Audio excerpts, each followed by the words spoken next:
Hey guys, it's Robin, RsIslandCrafts, and welcome to my craft room. This is my Whip It Wednesday video where I'm going to show you what I've been working on in the craft room this week. This has been a very interrupted week for me. I do have a lot to show you, but I never got to sit down and spend too much time working on a total project. As you know, I had the air conditioning stuff going on, then I had doctor's appointments, I went grocery shopping, I went live on Saturday. Thank you guys for hanging out with me. We had a lot of fun putting together this Christmas English paper piecing pentagon ball. I also showed you a way to make it into a bowl if you chose to. I did want to just sit down and work on a project. I'm sorry, I'm dealing with the shadows coming off of the tripod. It just seems, in my hands, it's like the way the sun has changed now as we're going into fall and stuff. But I did sit down Sunday and I worked on this quick little mini project. I'd actually made it thinking it would go this way, and I thought, well, that looks a little weird. Then I spun it this way, maybe thinking even though they're all equal, spaced, and the borders were all the same size, then maybe they look different. But I thought, no, that didn't look good either. But if I turn it this way, put it so maybe one of the flowers is standing straight up, I kind of like it better this way than that way. So it looks good on the width versus on the height, on the horizontal versus the vertical.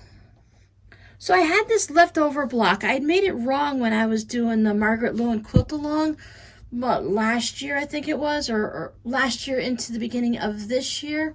And I had made a 16 patch because that's what you made when you're doing the 15-inch block or 15.5 inch. And I was doing the 6.5 inch, so I was only supposed to make a 9 patch. So I had this oops block left over that was much too big. It was much bigger than the 6.5 inch block I was supposed to have. I think it ended up more like an 8.25, 8.5 inch block, but I saved it because it's a nice block. It's really pretty fabric. I liked it with this nice light border with the dark fabrics on the inside.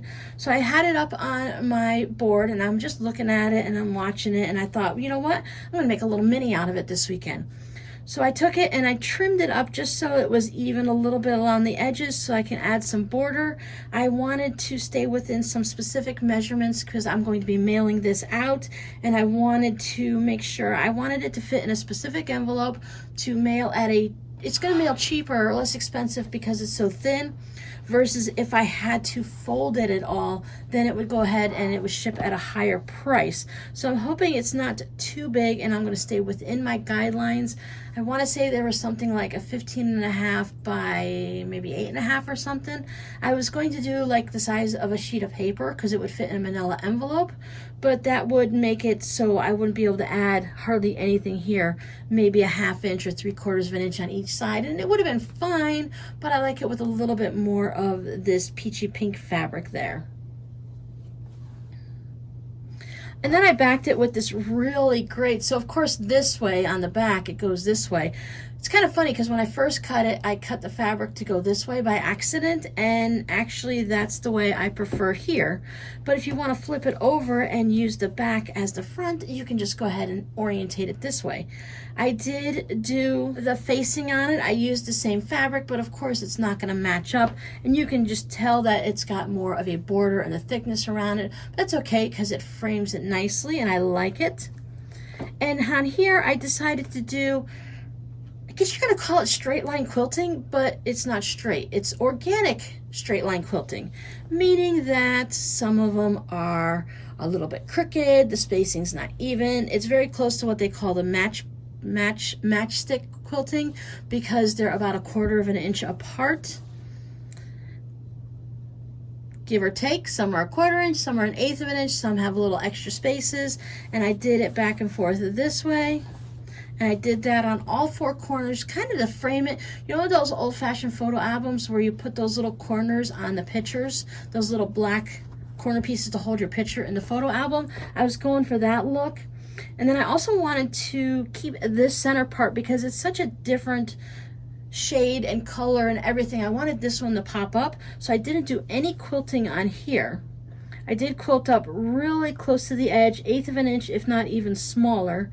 And I also did straight line quilting on here and then on here. I did this corners first, Then I did these two, then I did the outer edges, and because of the fabric, unless I bring it up really close, I got really lucky because this thread matches it perfectly, which when I first started sewing them all together and I got all the fabric in my house and stuff, I thought, wow, I have the perfect thread for that. So I was very happy about that. It does show up slightly on the back, but once again, it's really matching those colors. So you can see where it has the center. Now, I really do enjoy this fabric, even though it's not a normal robin fabric. What is driving me crazy that you can't really see in the video is it's kind of has that coffee stain, tea stain look. So when I look at it, I can see these splashes and speckles of a light tan color through here, a very weak tea color. So I keep thinking, oh my God, I spilled something on it, when actually it's just the color of it. You know, it's just camera's just not going to pick it up. You can kind of see a little bit how it's a little bit darker there than the rest, but I do like it. It just keeps freaking me out, right? So I actually got this all stitched up and put together and quilted, and I had about half of the facing done on Sunday, so that was a great Sunday afternoon project. And then I just finished hand stitching it down this morning. I was going to show it to you without finishing it, but I thought, well, I have the time. It would look a lot better if I finished stitching the back down, the facing, before I showed it to you. So the person that's going to receive this can, of course, hang it anyway. I don't have any hangers on it, so it's going to be one that you put up with little pins or the command strips or little clips or something like that. Or it could just sit on a table. That is my favorite kind of sewing. It's the kind where you're just going to grab some fabric and put it all together and see what it looks like when you're done, right? Great for mini quilts because I can either take that and say, hey, that's just one block in a quilt and I can multiply it out and make many, or just say, hey, it's a mini quilt, hang it up and I'm done. Practice a couple of techniques. I actually practice a lot on there between making the block. You can practice putting your little squares together, cutting the squares, putting the corners on and having it the square inside a square, block inside a block or whatever. Practice your quilting stitches within and stopping and starting and not going to the edge. Practice some type of form of straight line, and then you also practice your facing. So there's a lot of things you can do, a lot of techniques in such a small project. But as I said, it took me just Sunday afternoon. So if I had started this Sunday morning, I would have had a one-day project. It would have been done. Even if I had to make the center block, I would have had it all finished in one day. Now, granted, you're going to say, gee, Robin, you know, I'm not as good at quilting as you. You know, I'm new to it. So maybe it'll take you a weekend, get a couple days into it.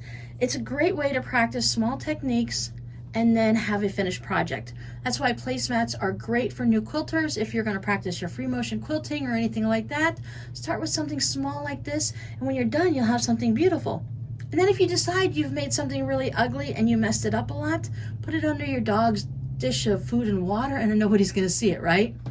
Stick a potted plant on it, right? Just hide your mistakes and you'll still have the practice and you'll still have a finished project. Now in this container, you guys have seen these before. These were all the cards I've been working on.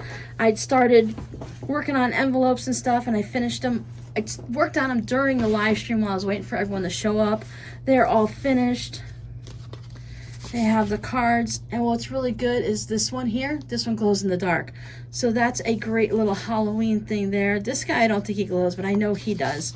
So I worked on a whole bunch of these and got them finished. Just some Christmas ones and playing with little holiday scraps left over from the bags I've been making. So I finished off 22 of these. There are some listed in the shop. If you need more than what's listed, please let me know. I set a few aside for myself for thank you cards, but I don't need them right this second. So if you want everything that I have, I will sell them all to you and make some more. So that's not a problem. Anytime you see something in the shop that if you want more of it or it's sold before you got it, just let me know. I can usually just make another one. Sometimes I might have to use different fabrics. And then they stay in this container, and I'll probably need to either stop making so many cards, which is never going to happen, or get another container. I really have a good time. I find it very relaxing to make the cards. I used to find knitting and crocheting very relaxing, but I find that working on the paper crafts is something new, and it kind of relaxes my body. I can feel my whole body and my brain just slow down, and I just put on some type of a movie, usually a Christmas one at this time of year, and just relax into my crafting. Now that is it for the sewing machine projects, and now we're going to get into the other crafts. I made this Halloween bag a while back, and I don't remember exactly what I didn't like about it, the reason I didn't put it in the shop, and I think it's mostly just because these sides looked kind of awkward because of all of this straight lines through here, and it didn't line up, of course, so it kind of just felt awkward to me, so I decided to keep it for myself. It was a hard decision to make, right? And I do have the glow-in-the-dark fabric on the inside, which I love. So one of you awesome people sent me a bird brain designs, knowing that I love hand embroidery, I love Halloween, and I love the bird brain designs. This one is called Trick or Treat Pumpkins. You're supposed to make pillows out of them, and then this one's a wall hanging, but I've decided to go ahead and change it up a little bit. I'm going to make mini wall hangings out of both of them. I'm going to show you this guy. I started on him first. I have everything set up for this one. I believe I traced it all out and everything, but I'm going to do this one in a black thread, and this one I'm going to show you in the different colors.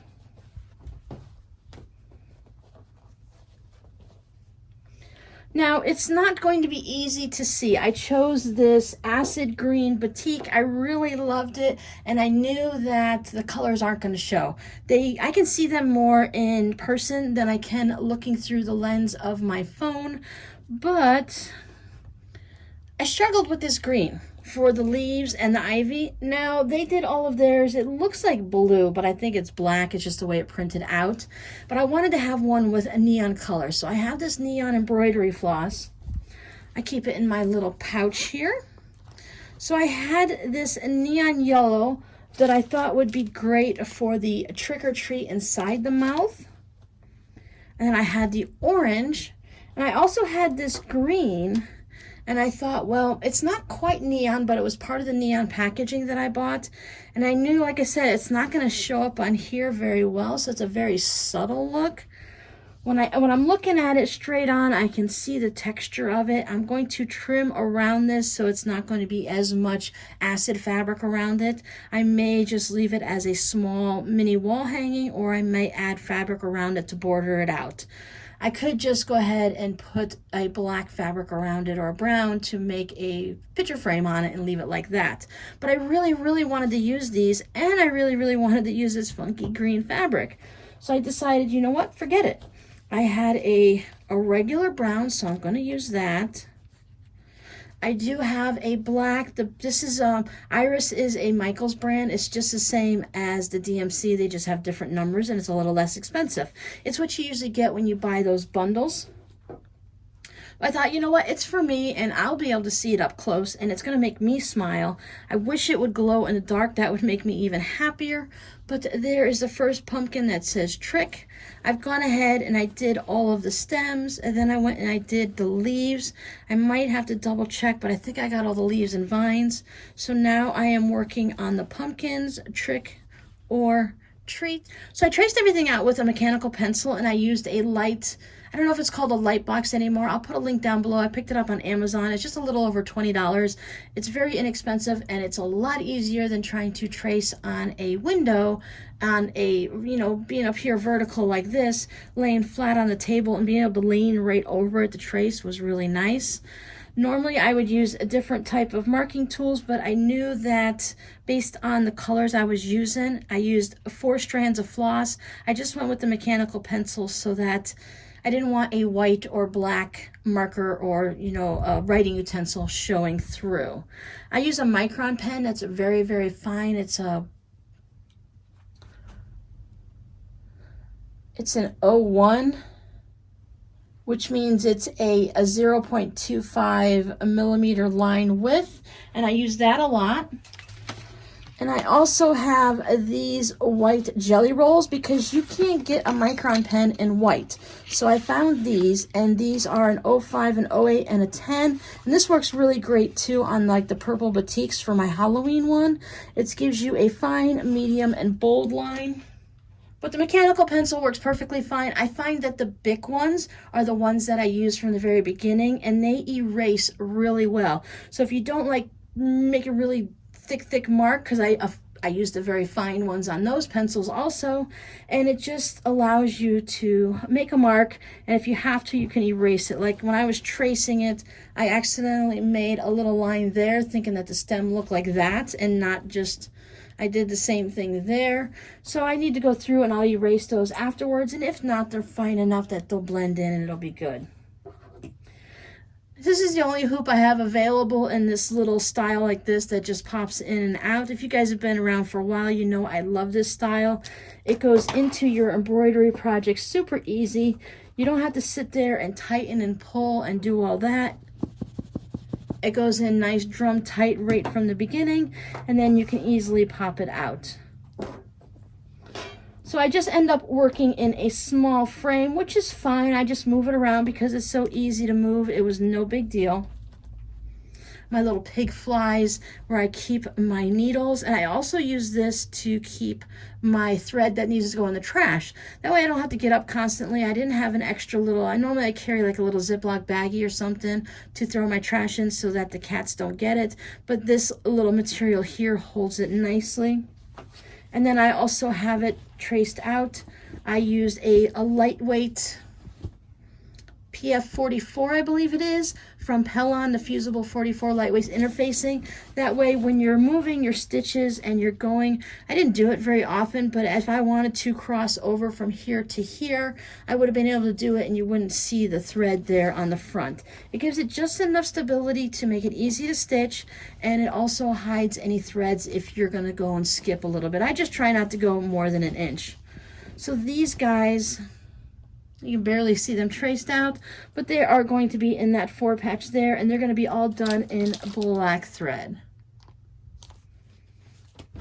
I haven't worked on it very much, but the time that I did get to work on it, you know, just some certain projects, when you don't touch them very often, I seem to do more things during the fall than I do during the summer, and embroidery is one of those, and I get much enjoyment out of it. And this all stays in here nice and flat, snaps on the top. I do have a few of these types of project bags in the shop if anyone's interested. Some smaller ones, some larger ones, some with zippers, some with snaps. You guys have been around for a while, you know I like to try a variety of things. So I pulled out my dishcloths and I worked on that a little bit more steady this past month or two. This one is a sugar and cream yarn. It is Moon Dance.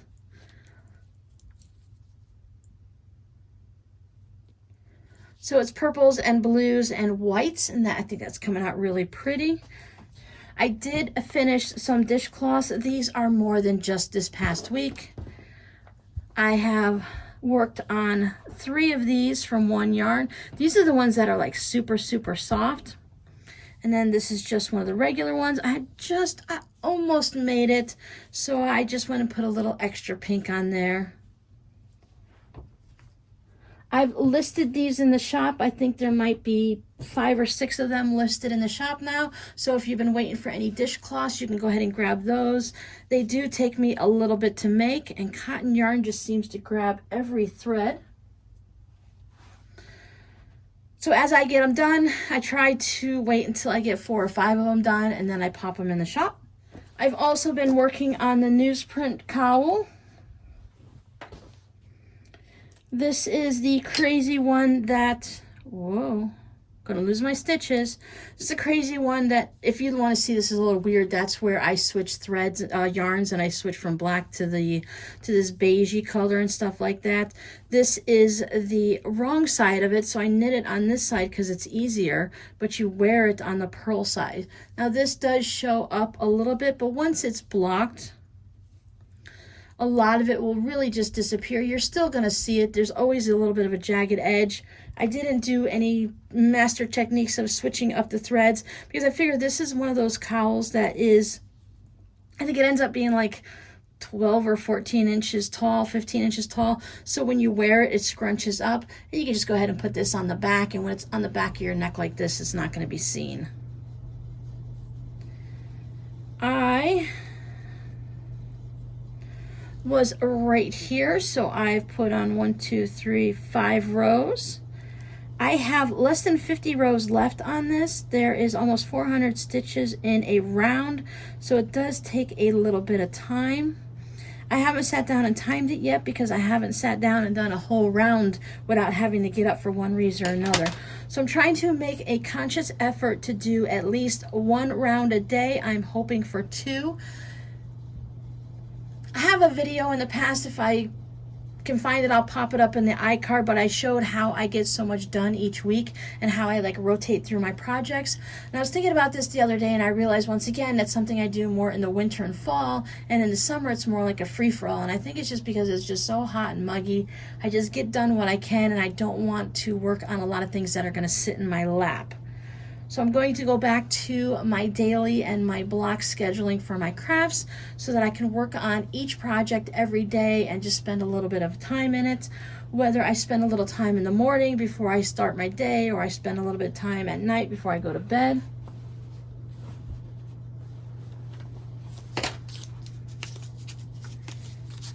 I'm using Pearl Soho. It's a Pearl Soho pattern. This is line weight, 100% merino wool. This color is wheat flour, and this is some form of a black. And in one of my favorite purple bags. I also worked on Robbie's socks a bit.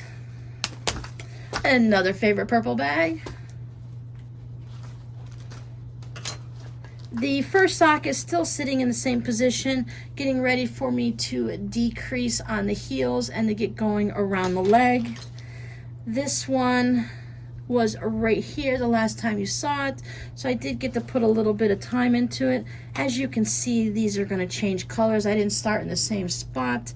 This one kind of comes right about here, and now I'm starting to switch into the burgundies, and I'll go into this darker, it's kind of a speckled black gray, and then works its way into the purple.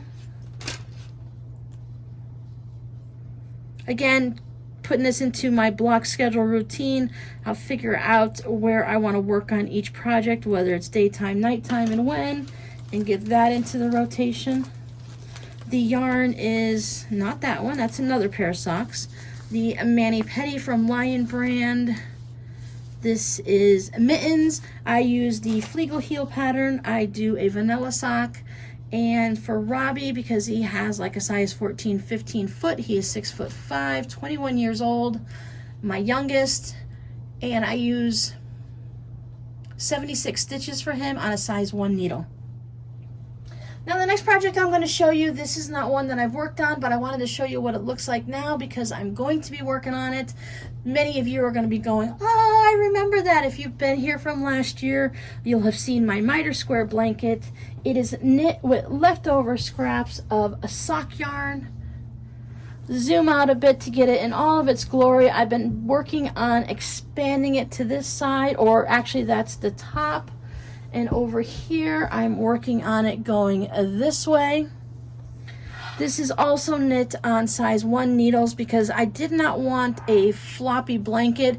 I didn't want the squares to be loose because it is a #1 fine weight sock yarn, though you don't have to use it for socks. Some of it, if you might be able to see, it's hard to see, but when you're looking at it up close, you can see that it's kind of wonky like that because this is mostly superwash wool or 100% wool, and it needs to have a bath and get blocked all out and make it nice and pretty that way. I'll get to that eventually. Some people like to block it as they go. When they get a good certain amount, they'll go ahead and block it. Not everything is... When you get sock yarn, some is all #1 sock yarn, right? But some of it is a fine weight and some of it is a thicker weight. So sometimes if it's a little bit thicker, your block is going to go a little bit bigger. But it's a blanket. There's going to be thousands of little squares. Once it's done, you're not going to care that anything is a little off like this. It is not a quilting project. It all stretches out and works the same, and once you snuggle up underneath it, it is going to be super comfy. When you look at the back, you can see that there's little tails of yarn all over the place. I do not weave my yarn ends in, my tails in. I go ahead and I knit them in as I'm going. I actually hold them double with the old yarn from the previous thing, so that when you're knitting it, like in this orange block, I'll have this bit of pink coming over from here, because you can see where I'm holding the two yarns together. It's slightly thicker because you're holding two yarns together versus just one. But I don't mind it at all, and I know I don't have to weave in the ends. I will get something like this with this little splash of color through there, and I just think it really even makes it better. And then at the end, I do not, or throughout the process, I do not have to weave in the ends. Once I give this its final bath, get it all through the washer and dryer, make sure that, see, if I clip these ends right here, if I clip them up close, they could, as they're going through the washer and dryer, shrivel and shrink into itself, and then maybe it'll pop out on the front, and I'll have to trim it there. But if I leave it like this, it's wool, it'll get a little felted on the back here, and that'll block it from pulling it all the way through. But I also, as I said, when I knit it to the two holding together, I'll usually go from here, and I'll either go to the end of the yarn, or I'll try to go as far as I can all the way up to either where I am decreasing or as far into the row as I can get. So there's a big long chunk of tail woven knitted into there. So after it's all frayed and fuzzy and gone through the washer and dryer, I'll just go through and I'll clip them all off, and then I'll have this really cool pile of bits and pieces of thread yarn left over. So I'm really excited to go ahead and pick this back up. I need to work on my speed on knitting it again. I think it's taken me much too long to knit one block now. I should take 45 minutes, hour tops, and I think it's taken me an hour and a half, 2 hours, but you have to get used to the small straight needles again and the process of it. And then once I get going again, it'll get really super quick, and I should be able to add a square or two onto this every day. So that's what I worked on this week. I almost said that's all I worked on, but I worked on a lot of little things for a little amount of time. Did not work on this at all, but now that I've shown it to you, I can go ahead and just start working on it a little bit now. This is a great project to pick up and work on while I'm waiting for a video to upload onto YouTube after I edit it and stuff, or while I'm editing a video. Granted, I could pick up Robbie's socks and I could pick up the newsprint cowl like I should, but those are obligation knits. Those are things I have to do.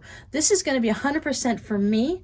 I was going to make it for a king size bed when I started, because that's the bed that Rob and I had. I now have a twin size bed, and I don't need a knitted blanket on it because I won't sleep with a blanket with the cats, because they will chew on it and scratch at it and pull the yarn and everything. But this will be great to put as a Afghan lap quilt size and snuggle up in my chair and just cover myself all nice and snuggly when it gets chilly in the winter. Please don't laugh at me. I know Florida doesn't get that cold, but sometimes we do get below freezing. We have gotten down into the 20s. It has snowed twice since I've lived down here in 40 plus years, but still, we got snow, so I'm counting that. It does get a little chilly. I do not put on the heat unless I absolutely have to. If I feel like the cats are getting cold, I'll put the heat on for them, mostly bright and early in the morning at 4, 5, 6 in the morning. But for me, I'd rather just snuggle up underneath one of these. And if it's cold at night while I'm watching TV, this is a perfect project to knit on, because it will cover my lap while I'm making the squares. And that's why most of us knitters only work on this in the winter time. It's in the summertime, it gets put away for smaller projects like socks and such. So thank you for hanging out with me on this very long and rambling video. The ones that involve all the knitting and embroidery and stuff like that do tend to be longer WIP It Wednesdays. But I loved hanging out with you guys, and I'll see you in the next video. Bye!